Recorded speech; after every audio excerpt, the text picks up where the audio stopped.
செய்ய வாய்ப்பு இருக்கிறது. ஹித்தா என்பதை ஹிந்தா என்று, ராய் என்பது ஆட்டிடையன் என்ற கருத்திலே, அஸ்ஸலாம் என்பதை சாம் என்ற கருத்திலே, இப்படியெல்லாம் யூதர்கள் குணத்தில் இருந்தார்கள் என்பதை அல்லாஹ் தஆலா அந்த படிக்கின்ற பொழுது யூதர்களுடைய முழு இயல்புகளும் விளங்கக்கூடிய ஒரு சூரா. அருளுக்கு மேல் அருள், நியாமத்துக்கு மேல் நியாமத் கொடுக்கப்பட்ட ஒரு சமூகம் அது. யூதர்கள் நியாமத்துக்கு மேல் அருளுக்கு மேல் அருள் கொடுக்கப்பட்ட ஒரு சமூகம். எப்படியெல்லாம் அல்லாஹ்வுடைய அருளை நிராகரித்தார்கள். அதாவது வானத்திலே இருந்து ரிஸ்கை கேட்டார்கள். அல்லாஹ் தஆலா வானத்திலிருந்து ரிஸ்கை இறக்கிறான். சொர்க்கத்து சாப்பாடு அல்ல, வானத்திலிருந்து மண்ணு செல்வா. மண்ணு செல்வாவை அல்லாஹ் தஆலா இறக்கால் மன்ன வஸ்ஸல்வா அல்லாஹ் இறக்குகிறான். அதை கொஞ்சம் காலம் தின்னுட்டு சாப்பாடு வானத்திலிருந்து ஃப்ரீயா டைமுக்கு இறங்குது. அதை தின்னுட்டு நம்ம சொன்னா, அதாவது யா மூசா லன் நஸ்பிர அலா தஆமி வாஹிதின், ஒரே சாப்பாட்டுல இப்படி தொடர்ந்து இருக்கலாது. இவன் அல்லாஹ்வை ஈமான் கொள்றதுக்கு என்ன வேலையெல்லாம் கேட்டாங்க தெரியுமா? ஒரு சாப்பாட்டுல இப்படி தொடர்ந்து இருக்கிறாரு. உதுவலனா ரப்பக யுக்ரிஜ் லனா மிம்மா தும்பித்துல் அர்து மின் பக்லிஹா வ கிஸ்ஸாஇஹா வ ஃபூமிஹா வ அதஸிஹா வ பஸலிஹா, 5 வெரைட்டி சொல்றான்.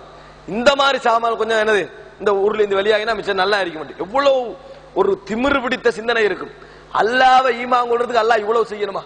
அற்புதத்தை எல்லாம் காட்டிட்டு போதாது, பூமியிலிருந்து வெங்காயம், கீரை, பூண்டு, அது போல என்னது இந்த அதாவது வெள்ளரிக்காய், இது போன்றவைகளை என்ன செய், பருப்பு, அல்லாஹ் அந்த சூறால தொடர்ந்து சொல்ற இந்த 5 இதெல்லாத்தையும் பூமியிலிருந்து இருந்தா நல்லா இருக்கு. இந்த சாப்பாடு நம்ம ஒரு நாளைக்கு என்ன செய்யலாம், தொடர்ந்து பொறுத்துட்டு இருக்கலாம்ன்றான். அல்லாஹ் அதை சொல்லியே காட்டுறான். இப்படி குணம் படைத்தவர்களாக இருந்தார்கள். இப்படி அல்லாஹ் தஆலா சொல்கிறான், எனவே அவர்கள் நல்லதை விட்டுவிட்டு கெட்டதை தேடினார்கள், நல்லதை விட்டுவிட்டு கெட்டதை தேடினார்கள் என்கிறான்.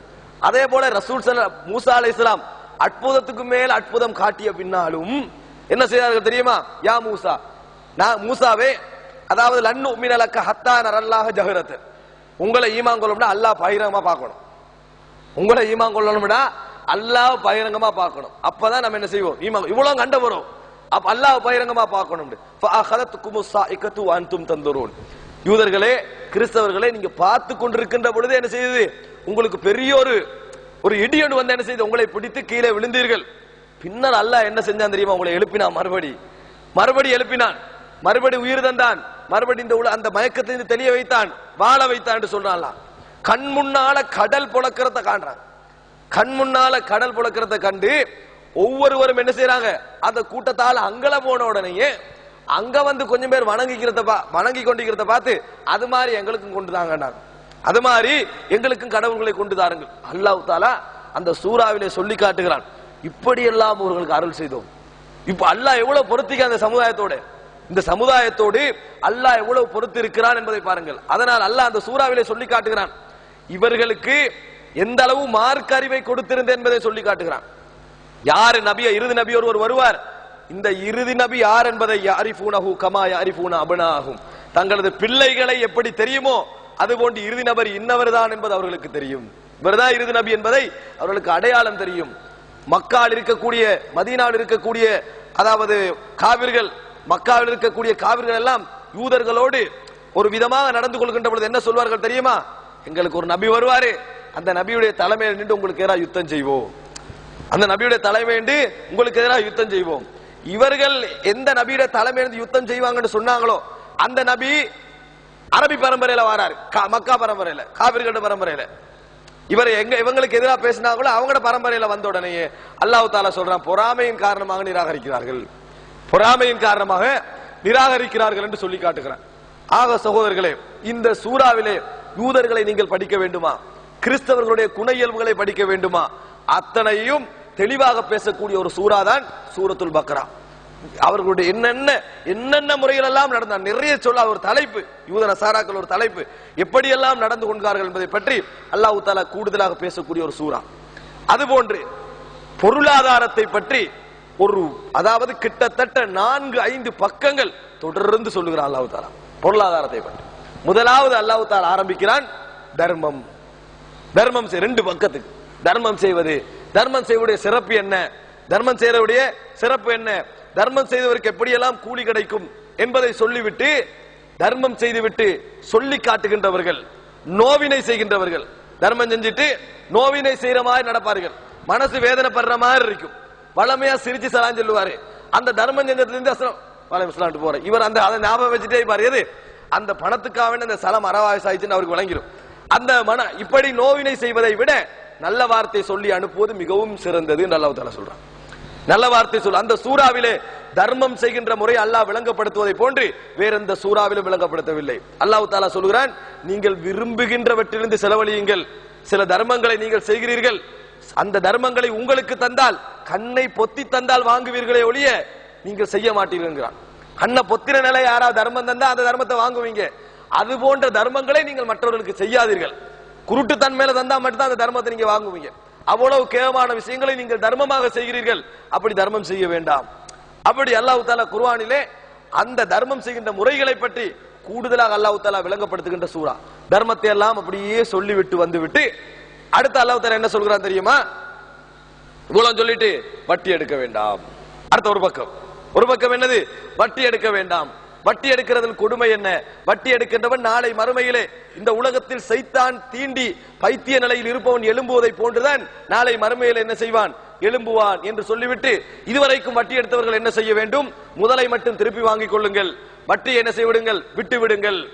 முதல் திருப்பி தர முடியாதவர்களுக்கு அவகாசம் கொடுங்கள், அவகாசம் கொடுத்தும் தர முடியாதவர்களை மன்னித்து தர்மமாக விட்டு விடுங்கள் என்று அல்லாஹ் தஆலா அந்த சூறாவிலே வட்டி சம்பந்தமாக சொல்லிவிட்டு, இதற்கு பின்னால் யாரெல்லாம் வட்டி எடுக்கிறார்களோ ஃபஅதனு பிஹர்பின் மினல்லாஹி வ ரசூலிஹி, அல்லாஹ்வுக்கும் அவனது தூதருக்கும் எதிராக போர் பிரகடனம் செய்யுங்கள் என்று சொல்லி அந்த சூறாவிலே அல்லாஹ் தஆலா அறிவிப்பு செய்கிறான். அது மாத்திரமல்ல, வட்டியை ஹலாலாக்குகின்றவர்கள் சொல்லுகின்ற வாதங்களுக்கு அல்லாஹ் பதில் சொல்லுகிறான். அவர்கள் சொல்லுகிறார்கள், அதாவது என்ன, இன்னமல் பையு மிஸ்லுர் ரிபா, வட்டியும் வியாபாரம் ஒன்றுதான் என்று சொல்கிறார்கள். வட்டியும் வியாபாரம் ஒன்றுதான். இன்னைக்கு பாருங்க, வட்டியை ஹலாலாக்குற எந்த பேச்சு வந்தாலும் இப்படித்தான் வரும். எது சரி, இதுக்கு அதுக்கு என்ன வித்தியாசம்? இதுவும் பிசினஸ் தானே, இதுவும் பிசினஸ் மாதிரி தானே இருக்குது. அந்த பேச்சில தான் வரும். அல்லாஹ் தஆலா சொல்ற வட்டியை ஹலாலாக்குகின்ற பொழுது இப்படி சொல்லுவார்கள், நபியை நீங்கள் சொல்லுங்கள், ரெண்டும் ஒரு மாதிரி இருந்தாலும் அல்லாஹ் வியாபாரத்தை ஹலாலாக்குகிறான், வட்டியை ஹராமாக்குகிறான் என்று சொல்லுங்கள் என்றான். விளக்கம் சொல்லல, விளக்கம் சொல்லவில்லை. பன்றியும் இறைச்சி தானே, ஆடும் இறைச்சி தானே என்றா ஆடு ஹலால் பன்றி ஹராம், அவ்வளவுதான். ரெண்டு இறைச்சி தான், ரெண்டும் இறைச்சி தான், பன்றி ஹராம் ஆடு ஹலால், அவ்வளவுதான். அந்த மாதிரி அல்லாஹ் தஆலா அந்த சூறாவிலே பதில் சொல்லுகின்றார். அந்த சூறாவிலே அல்லாஹ் தஆலா பதில் சொல்வதை பார்க்கிறோம். அந்த வட்டி சம்பந்தமான பொருளாதார முறையை சொல்லிவிட்டு அடுத்த மூன்றாவதாக சொல்லுகிறான் கடன் கொடுத்தல். சூரத்துல் பக்ராவிலே கிட்டத்தட்ட 5-6 பக்கங்கள். முதலாவது தர்மம் செய்யறது, இரண்டாவது வட்டி பொருளாதாரம், மூணாவது கடன் கொடுக்கிறது. கடன் கொடுக்கிறவங்க என்ன செய்யணும்? எப்படி கடன் கொடுக்க வேண்டும்? சாட்சி வைத்து எழுத வேண்டும். சாட்சி ஆண் கிடைக்காவிட்டால் பெண்ணை எப்படி எடுத்துக்கொள்ள வேண்டும்? அப்படி நீங்கள் வியாபாரம் செய்கின்ற, அடிக்கடி செய்கின்ற கேஷ் பிசினஸ்களாக இருந்தால் அதை எழுத வேண்டுமா வேண்டாமா? இது போன்ற சட்டங்களை அல்லாஹ் தஆலா பேசுகிறான். அடுத்த பக்கம் என்ன பேசுகிறான் தெரியுமா? அடுத்ததாக அடைமானம். கடன் வாங்குகின்ற பொழுது ஒருத்தர் தரவில்லையா, அடமானம் வச்சு நீங்க எப்படி கடன் வாங்கணும், அந்த அடைமானம் எப்படி இருக்க வேண்டும்? சூரத்துல் பக்ராவிலே தனி பொருளாதாரம் சம்பந்தமாக ஒரு 6-7 பக்கங்கள் அல்லாஹ் இந்த சூறாவிலே. நீங்க வேற சூறாவுக்கு போவே தேவையில்லை, வேற சட்டங்களை தேடவே தேவையில்லை என்ற அளவுக்கு விரிவாக அல்லாஹ் தஆலா சட்டங்களை பற்றி இந்த சூறாவிலே பேசுகிறான். அதுபோன்று சகோதரர்களே, நிக்காஹ் தலாக்குடைய சட்டங்களை விரிவாகவே பேசுகிறான். நிக்காஹ் தலாக்குடைய சட்டங்களை அல்லாஹ் விரிவாக பேசுகிறான். அதே போன்று இந்த சூரத்துல் பக்ராவிலே பேசுகின்ற இன்னும் ஒரு விஷயம் என்ன தெரியுமா? 3 இறந்த பின்னால் உயிர்ப்பித்த சம்பவங்களை அல்லாஹ் சூரத்துல் பக்ராவிலே பேசுகிறார். இந்த சூரத்துல் பக்ராவில் மாத்திரம் இறந்த பின்னால் உயிர்ப்பித்த 3 சம்பவங்களை அல்லாஹ் தஆலா பேசுகிறான். அல்லாஹ் தஆலா ஆரம்பமாக சூரத்துல் பக்ராவுடைய ஆரம்பத்திலேயே பனு இஸ்ரவேலர்கள் ஒரு மனிதரை கொண்டு விடுகிறார்கள். கொண்டு விட்ட பின்னால் யார் கொண்டார்கள் என்பதில் ஒரு வாதம். நீ தான் கொண்டாய், நான் தான் கொண்டேன், யார் கொண்டேன் என்பது ஒரு விவாதமாக மாறுகிறது. அப்படி மாறுகின்ற நேரத்தில் அல்லாஹ் தஆலா சொல்லுகிறான், ஒரு மாட்டை அருங்கள். என்ன, ஒரு மாட்டை அருங்கள் என்று சொல்றான். மாட்டை அருங்கடா, மாட்டை அறுக்காம அந்த மாடு என்ன கலர், அந்த மாடு என்ன கலர், அந்த மாடு வயல் உழுவுகின்ற மாடா அல்ல உழுவாத மாடா, அது கன்னி மாடா ஆண் மாடா அப்படின்றது ஒவ்வொரு கேள்விகளாக, பழைய மாடா நல்ல புதுசாக கவரக்கூடிய மாடா, இந்த மாதிரி ஒவ்வொரு கேள்விகளை கேட்க ஆரம்பித்தார்கள் என்று அல்லாஹ் தஆலா சொல்றான். அவங்க கேட்க கேட்க அல்லாஹ் கஷ்டப்படுத்திக்கிட்டே போனான். அவர்கள் கேட்க கேட்க அல்லாஹ் தஆலா ஓண்டா சொல்லிக்கிட்டே போனான். இந்த மாடுதான், இந்த மாடுதான் சொல்லுது. ஒரு மாட்டுடைய அடையாளங்களை கூடுதலாக சொல்லி கொண்டு போனவுடன் அந்த மாதிரி ஒரு மாடை தேடலாம் பேத்துட்டு. உங்க கேட்க கேட்க அல்லாஹ் தஆலா மாட்டுக்கு சில அடையாளங்கள் சொல்லி கொண்டு போனவுடன் அப்படி ஒரு மாடு தேடலாம் போயிட்டு. ஏண்டா கலரை கேட்டா அல்லாஹ் மஞ்சள் கலர் அடிச்சுன்னா மஞ்சள் நிற மாடு தேடலுமா? மஞ்சள் நிற மாதிரி மாடு அப்படி கவரக்கூடிய மாதிரி உள்ள மாடுனா தேட இயலுமா? அது தேட இயலாது. அதே போல அதுல அடையாளமே இல்லாத மாடா இருக்கணும் கேட்டதுக்கு அல்லாஹ் தேட வச்சான். கடைசியில் அல்லாஹ் தஆலா சொல்றான், அந்த மாதிரி மாடு அவங்களுக்கு அறுக்க கிடைக்கல என்றாலும் ஒரு மாட்டை அவர்கள் என்ன செய்தார்கள், அறுத்தார்கள். நாங்கள் சொன்னோம், அந்த மாட்டுடைய ஒரு துண்டை எடுத்து இறந்தவர் மீது அடியுங்கள். ஃபகுல் நத்ரிபூஹு பிபஅதிஹா கதாலிக யுஹ்யில்லாஹுல் மௌதா. இறந்தவர் உடம்பில் என்ன செய்யுங்கள், அடியுங்கள் என்று அல்லாஹ் தஆலா சொல்றான். அடிச்ச உடனேயே அந்த இறந்தவர் உயிர் தெழுந்தார். அந்த இறந்தவர் உயிர் தெழுந்தார். அல்லாஹ் தஆலா சொல்கிறான், இப்படித்தான் நாங்கள் இறந்தவர்களை உயிர் தெழ வைக்கிறோம், உயிர் தெழ வைக்கிறோம். அவர் எழும்பி, குர்ஆன்ல அது வரல, நம்ம வரலாற்றில் பார்க்கிறோம், அவர் எழும்பி தன்னை யார் கொண்டார் என்பதை சொல்லிவிட்டு மரணித்தார் என்ற செய்தியை பார்க்கிறோம். தன்னை யார் கொண்டார் என்ற செய்தியை சொல்லிவிட்டு மரணித்தார் என்ற செய்தியை பார்க்கிறோம். அல்லாஹ் தஆலா அதை செய்ய வைப்பதற்காக இந்த மாட்டை கொண்டு என்ன செய்தான், அடிக்க வைத்தான் என்ற சம்பவத்தை நாங்கள் பார்க்கிறோம். இதில் நாங்கள் என்ன புரிந்து கொள்கிறோம் என்று சொன்னால், பனு இஸ்ரவேலருக்கு அளவுக்கு மேலதிகமாக அல்லாஹ் அற்புதங்களை கொடுத்திருந்தான். கற்பனையே பண்ண முடியாத அளவுக்கு அற்புதம். அந்த மாட்டை எடுத்து அடித்தவுடன் உயிர் பெற்று இன்னார் தான் கொண்டார் என்று சொல்லிவிட்டு என்ன செய்கிறார், அந்த மனிதர் மரணித்து விடுகிறார். இந்த ஒரு சம்பவத்தை அல்லாஹ் தஆலா சொல்லி காட்டுகிறான். அதாவது சூரத்துல் பக்ராவிலே இப்படி ஒரு சம்பவம். அதுபோன்று இப்ராஹிம் அலைஹிஸ்ஸலாத்தோடு சம்பந்தப்பட்ட ஒரு சம்பவத்தையும் அல்லாஹ் தஆலா சொல்லி காட்டுகிறான். அதாவது இப்ராஹிம் அலைஹிஸ்ஸலாம் சொல்லுகிறார்கள், வைது கால இப்ராஹிம் ரப்பி அரினி கைஃப துஹ்யில் மௌதா. யா அல்லாஹ், இறந்தவர்களை எப்படி உயிர்ப்பிக்கிறான் எனக்கு காட்டு, இறந்தவர்களை எப்படி உயிர்ப்பிக்கிறாய் எனக்கு காட்டு. கால அவலம் துமின், இப்ராஹிமே நீங்கள் ஈமான் கொள்ளவில்லையா என்று அல்லாஹ் தஆலா கேட்கிறான். காட்டு என்று சொல்கிறீர்களே, ஈமான் கொள்ளவில்லையா? கால பலா, நான் ஈமான் கொண்டிருக்கிறேன், வலாக்கின் லியத்மஇன்ன கல்பி, என்றாலும் எனது உள்ளம் சாந்தி பெறுவதற்காக, எனது உள்ளம் அமைதி பெறுவதற்காக. இதை சொன்ன உடனேயே மனிதன் அடிப்படையில் எங்களுக்கு ஒரு சிந்தனை, ஏன் இப்ராஹிம் அலைஹிஸ்ஸலாம் அப்படி கேட்டாரு, இப்ராஹிம் அலைஹிஸ்ஸலாம் ஏன் அப்படி கேட்டாரு, ஈமான்ல உறுதியாக அப்படி கேட்கப்படாது என்பது போன்ற ஒரு சிந்தனை என்ன செய்யும், இயல்புல வரும். ரசூலுல்லாஹி ஸல்லல்லாஹு அலைஹி வஸல்லம் சொன்னார்கள், இப்ராஹிம் பணிவோடு சொல்றாங்க ரசூலுல்லாஹ், இப்ராஹிம் அலைஹிஸ்ஸலாத்தை விட அதை கேட்பதற்கு நாங்கள் தான் தகுதியானவர்கள். இப்ராஹிம் அலைஹிஸ்ஸலாம் அப்படி கேட்பதை விட அதை கேட்பதற்கு நாங்கள் தான் தகுதியானவர்கள். ஏன் சொல்லுகிறார்கள், அவர்களை விட ஈமானில் நாங்கள் தரம் குறைந்தவர்கள், அவர்களை விட ஈமானில் நாங்கள் கொஞ்சம் தரம் குறைந்தவர்கள்.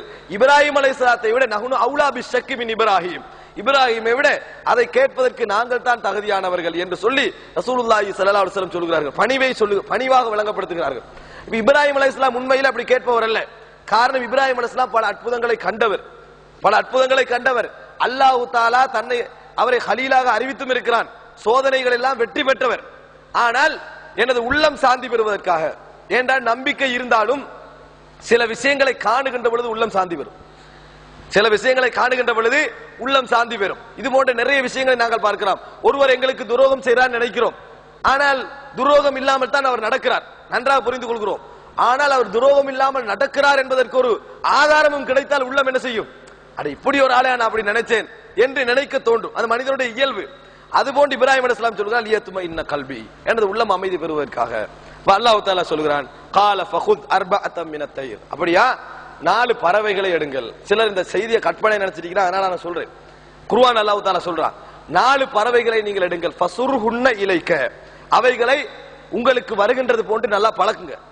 அந்த 4 பறவை என்ன செய்யுங்க, உங்களுக்கு நல்லா பழக்கி எடுங்க. அதாவது அந்த பறவை என்ன செய்யும், உங்களுக்கு நல்லா பழகிடும். பழகின பின்னால அவைகளை கொண்டு போய் மலைகளில் வையுங்கள் என்று அல்லாஹ் தஆலா சொல்கிறான். மலைகள் வைங்க, அல்லாஹ் வெட்டி என்றெல்லாம் சொல்லல அதுல. ஆனால் அவைகளை அல்லாஹ் உயிர்ப்பித்து காட்டுவது என்பதனால் அவைகளை வெட்டித்தான் வைத்திருக்க வேண்டும். சும்மா பழகின பறவை கொடுத்து மலையில வச்சா வரத்தான் செய்யும், பழகிட்டா. அப்ப வெட்டி அவைகளை மலைகள்ல கொண்டு போய் என்ன செய்யறாரு, அவரு வைக்கிறாரு. அலா குல்லி ஜபலின் மின் முன்ன ஜுஸ்அன், என்ன செய்யறான்டா, ஒவ்வொரு மலையில ஒவ்வொரு துண்டை வைங்கன்றான்.